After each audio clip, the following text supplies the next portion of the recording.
যদি এস লেখা আছে স্টপ যদি এন লেখা আছে তাহলে প্রভিজনাল মানে কোনोसी कारणवशत आपनकर रीडिंग टेके नहीं पारे अरे हाउस ब्लॉक हो तो रीडिंग टेके नहीं पारे मीटर डबल घरे बस सेम रीडिंग टेके नहीं तो से केस रे एन बा प्रोविजनल जनरेटर के तले भी लिखा जाए एक्चुअल प्रोविजनल एवरेज लिखा जाए तो ए जो एवरेज बिलिंग आपनकर होची सेटा परवर्ती समय रे आपनकर करेक्शन करा जाए प्राय लोक जानि नथांती जे मु पेमेंट कर देची mo सेटा परे गई केते पैसा करा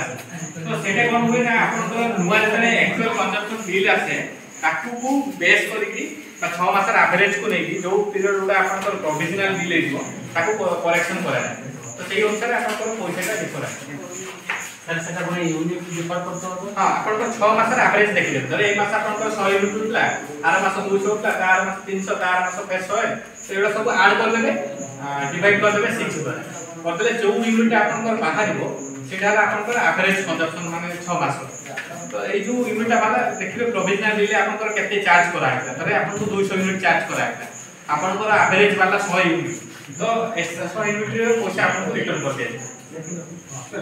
जदि आपनकर एवरेज यूनिट अधिका वाला से यूनिट मतलब आपन को से किछि आडे तो या व्यतीत आपनकर के यूनिट बाहरला पर आपन को स्लैब रेट लिखा जे डोमेस्टिक पई केते पैसा कमर्शियल पई केते पैसा जेमि